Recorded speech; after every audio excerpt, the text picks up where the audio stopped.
Ahí vamos. Espero no robarle tanto tiempo a la profe Ceci.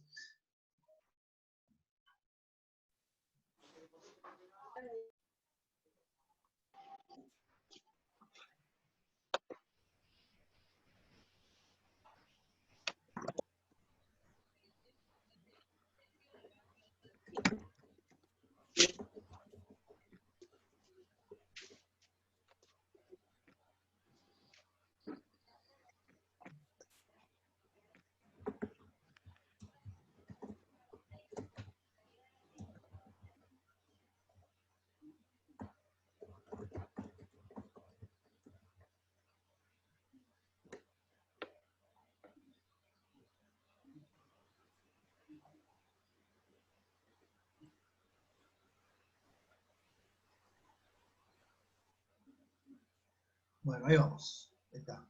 Somos 30, más o menos creo que estamos. Bueno, entonces, seguimos acá, estamos grabando. Seguimos con este tema de las filminas, miércoles de filminas, ¿sí? Entonces, ¿cómo conciben la sociedad, ¿sí? Los neoclásicos? A diferencia... Alejandro, Ariel, adentro, está. A diferencia de los clásicos, ¿sí? Que veían la sociedad compuesta por clases, ya los neoclásicos se están dando cuenta que la sociedad cambió y que la sociedad en general se piensa como una suma de individuos, ¿sí?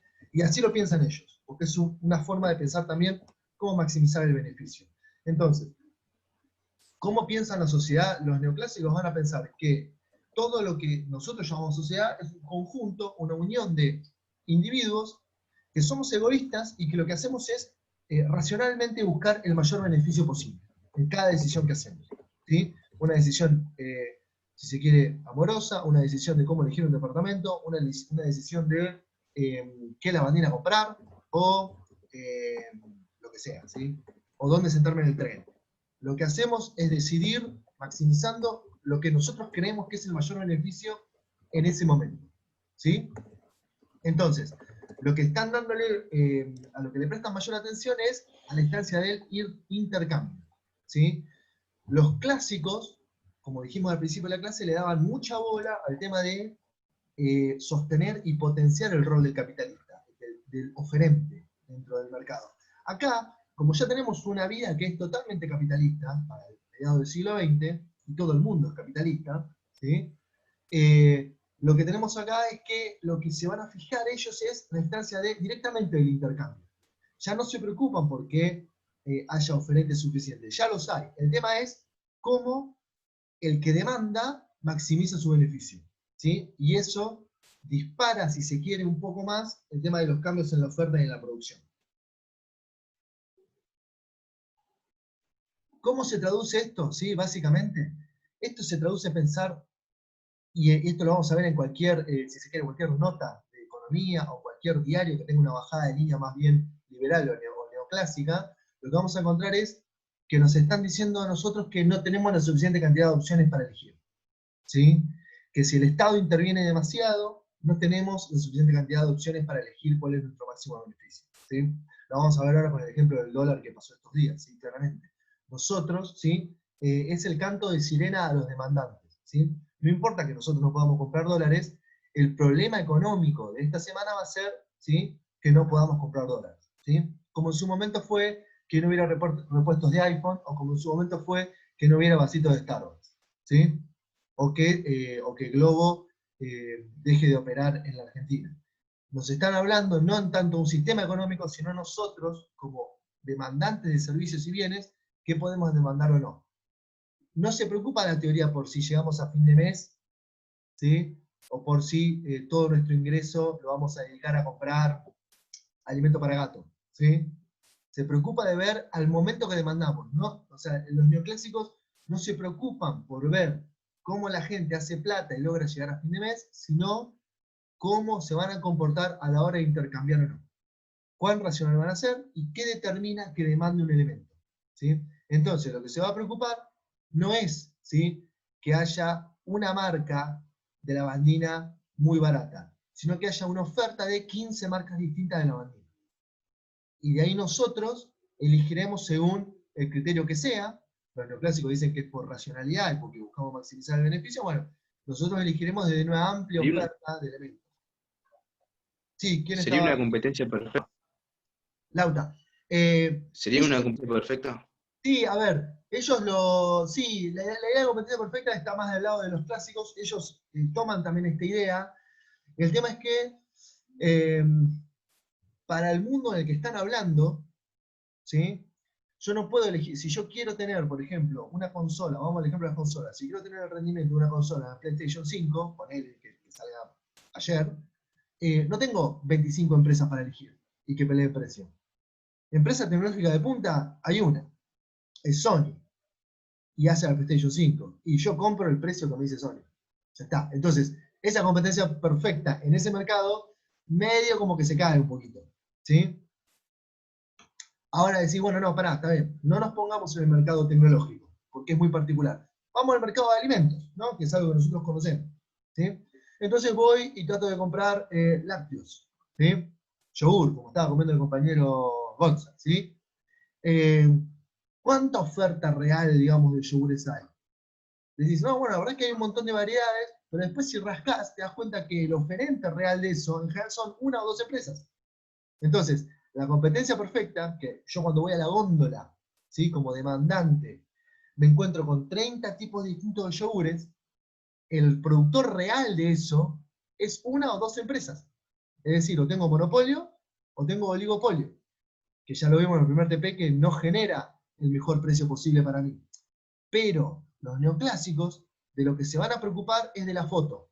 Es decir, yo yendo a la góndola, me topo, me encuentro con 30 potes distintos de yogur. Entonces yo Pero también va a creo, haber una marca que está mejor de primera calidad y otra de segunda calidad. Eso es otra cosa. eso es otra cosa, sí, pero siempre el productor es el mismo. ¿Entendés? No es que tengo 25 empresas distintas, 25 oferentes reales de un producto. Y yo comparo y decido sobre Sí. 25 distintos. Hay dos que me venden 25 tipos del mismo producto. ¿Sí? Pero el Ujú. precio base lo van a determinar ellos. Ellos saben que a pesar de que sean segunda marca de su mismo productor, de un productor hace dos marcas, la segunda, el piso de precio que tiene, me lo pone esa misma marca. No estás compitiendo por un mercado en donde todos demandamos un precio más bajo y lo que sea, ¿sí? Y en el caso Claro, de es los algo lácteos, interno. claro, en el caso de los lácteos es muy puntual el ejemplo de cómo se nos chamullan una supuesta oferta amplia de productos, ¿sí? Pero en realidad los precios bases están muy bien fijados, ¿sí? Y ellos saben que de última, por ejemplo, o sea, la producción de leche, ¿sí? Saben que puede estar un precio base, pero después el precio del resto de los productos y los derivados no tienen techo, suben, digamos, escandalosamente. Entonces, los neoclásicos no se van a fijar en las condiciones de producción, no se van a fijar en decir, che, pará, hay un montón de potecitos de yogur con nombres distintos y características distintas, sino que lo que van a ver es yo, demandante, yendo a la góndola, y sí, van a ver que hay un montón de potes de yogur. Entonces, van a hacer la ilusión, ¿sí? De que ¿cuál es el problema? El problema es que yo soy pobre y no tengo plata para elegir la suficiente cantidad de yogures. ¿Se entiende? No que la empresa es una y me pone el precio que quiere, sino que le tira el problema al consumidor, le tira el problema al que demanda. En especial en los países, ¿sí? En donde, bueno, ni hablar que hay inflación, pero en especial en los países donde el salario medio es tan bajo como el nuestro, ¿sí? Entonces, para los neoclásicos, ¿cuál sería el problema? El problema se invierte, están sobre el individuo que demanda, pues somos todos pobres, ¿sí? Entonces, para el neoclásico no hay mercado posible, por ejemplo, de, no sé, zapatillas de primera marca o de primera línea, no habría mercado, porque, no sé, ¿cuánto sale una zapatilla buena hoy? ¿10.000 pesos? Pues ponele, Sí, Un más o montón. menos. No sé, o sea, hace 1000 años que no compro una zapatilla, digamos, de primera marca. Entonces, claramente, 10.000 pesos es un montón de plata, ¿sí? Para cualquiera de nosotros, imagino. Entonces, ahí los neoclásicos dicen, no, ¿cuál es el problema? Y el mercado no se realiza porque la demanda no está lo suficientemente fuerte.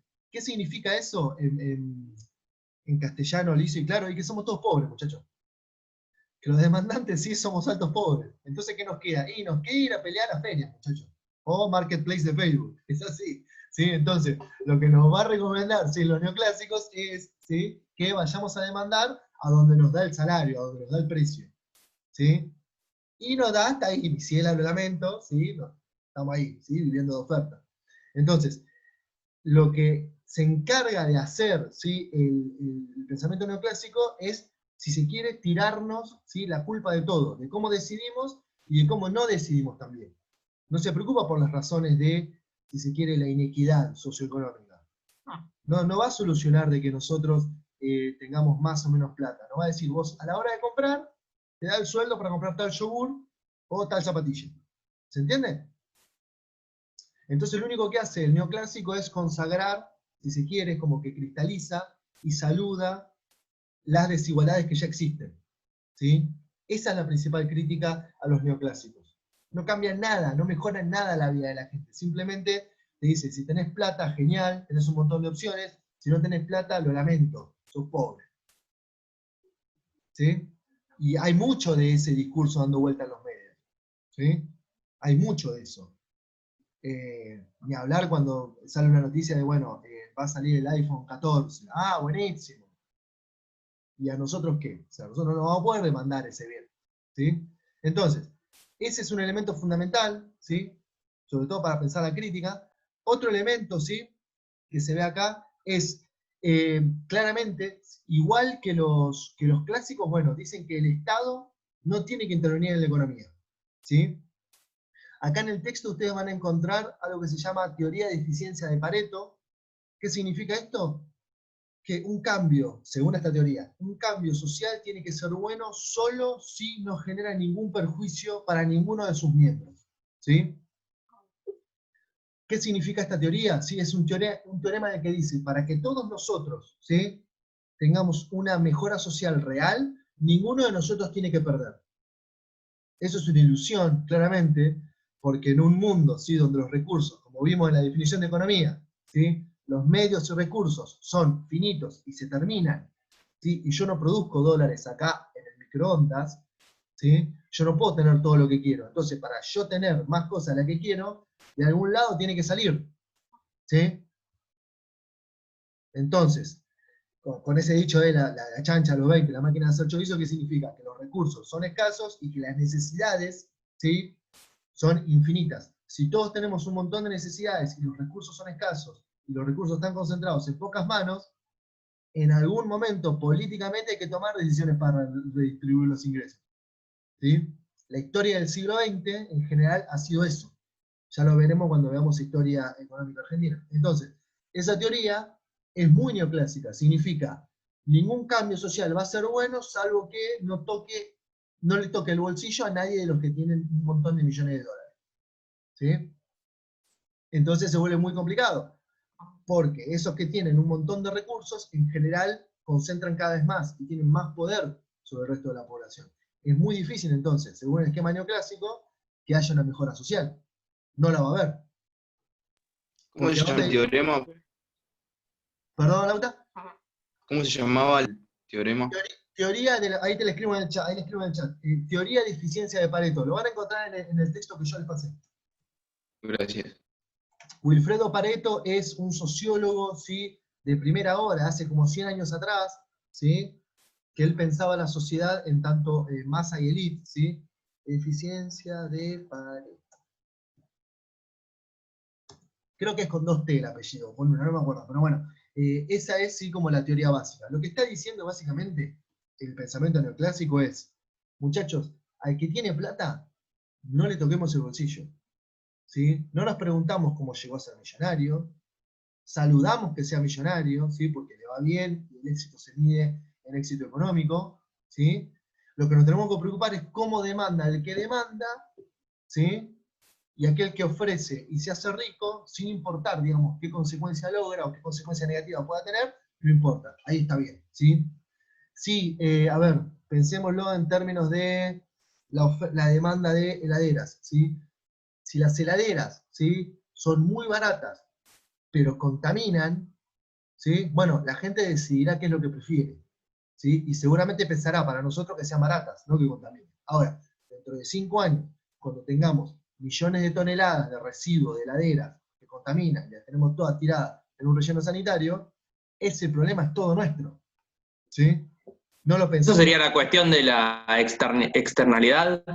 Exacto, Nacho. Esas son las cuestiones que ellos le llaman externalidad. ¿Qué significa? Y es una excusa conceptual para decir, y mira, esto no lo vi, maestro. No, este detalle no lo vi. Y no me voy a hacer cargo. ¿Sí? O sea, las empresas no se van a hacer cargo de ello.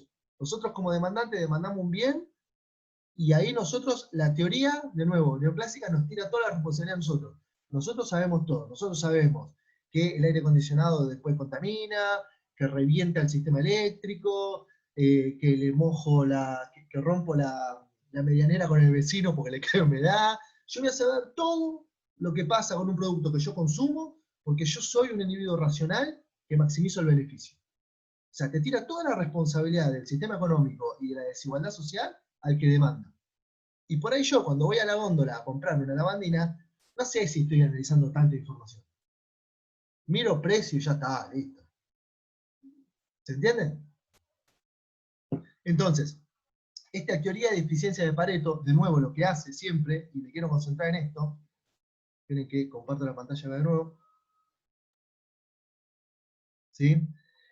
Vamos acá a las limitaciones, porque esto es lo fundamental, que va a ser importante para el examen. ¿Sí? ¿Cuál es la desventaja? ¿Sí?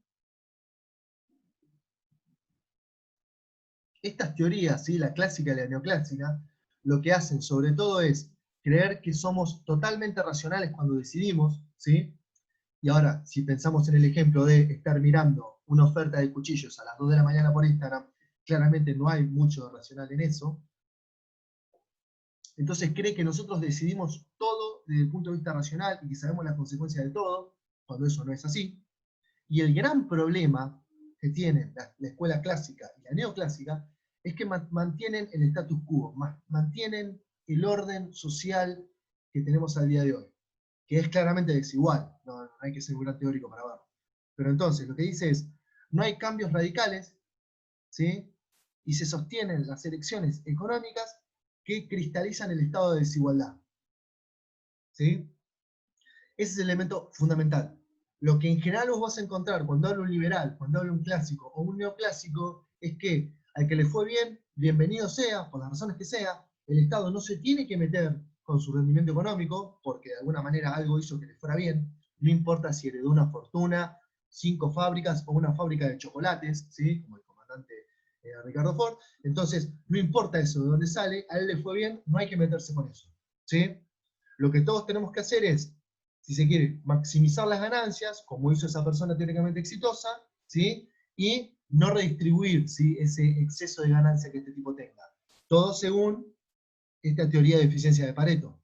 Ningún cambio social, ¿sí? Se puede hacer si perjudica, aunque sea a uno de los miembros de esa sociedad. ¿Se entiende? Como sea que se entienda a perjuicio, ¿sí? Puede ser un impuesto, ahora que se está discutiendo el impuesto a las grandes fortunas, ¿no? O sea, este tipo de cuestiones son muy actuales, ¿sí? En sociedades que cada vez son más desiguales, ¿qué vas a hacer? Vas a decir, sí, siga, consagramos la desigualdad, o así, pará. Veamos cómo podemos redistribuir un poco esto y tratar de hacer un poco más justo el sistema, ¿sí? Porque de nuevo, cuando veamos marxismo la semana que viene, nos vamos a dar cuenta que aquel que ganó un montón de plata o que la tiene toda, de algún lado la sacó. Y en general es explotando gente. ¿Sí? El sistema económico se nutre con personas y en general explotamos el medio ambiente y a otras personas. ¿Sí? Por más o menos salario, pero en general esto se basa en la explotación humana, muchachos, es así. Entonces, el principal defecto que tienen los neoclásicos es esto, ¿sí? Consagran simplemente, son, si se quiere, los amigos del campeón. Aquel que le va bien económicamente, bueno, hay que hacer ese modelo, ¿sí? Por eso cuando veamos y cuando analicen noticias, ¿sí? Neoclásicas o neoliberales, van a encontrar que dicen, bueno, hay que hacer como hace Google, como hace Amazon, hay que hacer como hace Mercado Libre, hay que tener no sé, los impuestos que tienen países sin demasiados impuestos, no hay que entorpecer el funcionamiento económico. Bueno, ¿eso qué es? Darle más poder al que tiene poder. ¿Sí? Y ya sabemos cómo es la canción de Molotov, ¿no? Entonces, ¿qué es lo que pasa cuando se le da, ¿sí? Poder a los que tienen poder económico? Entonces, Lo que les pido para el examen, ¿sí? El TP que van a tener que hacer, y con esto ya cierro.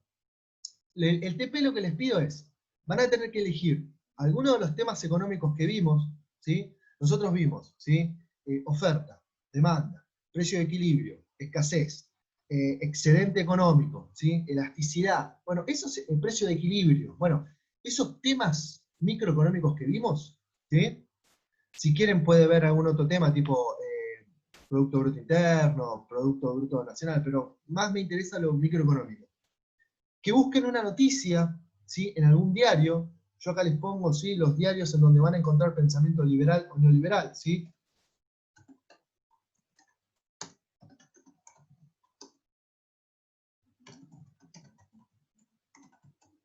¿Sí? En esos 3 diarios, en Infobae, en La Nación y en el Cronista Comercial, van a encontrar, ¿sí? En general, las usinas de pensamiento clásico y neoclásico, ¿sí? A mí no me gusta leerlo, no me gusta lo que dicen, pero sí me interesa leerlos para ver cuáles son las ideas que tienen, ¿sí?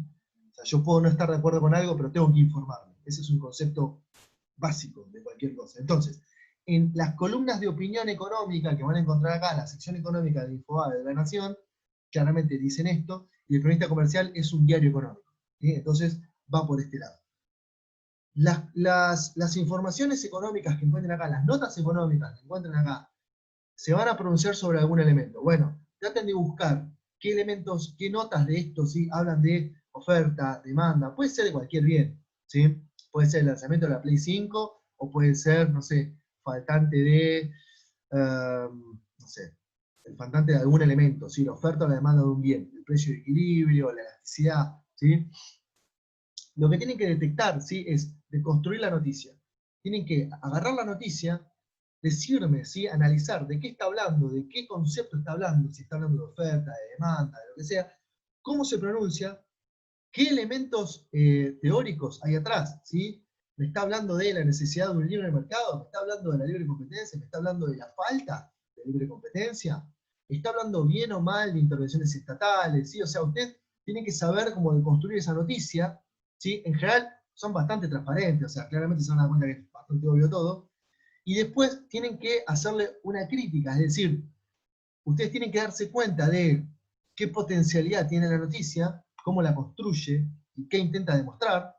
Si lo demuestra, esperemos que sí, obviamente, si la persona sabe escribir, estará demostrado, y si no, tienen que decirme a dónde no llega, ¿sí?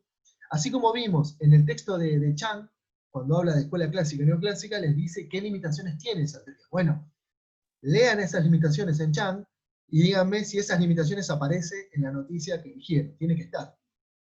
En algún lado, lo que no dice la nota son las limitaciones que tiene esa escuela económica.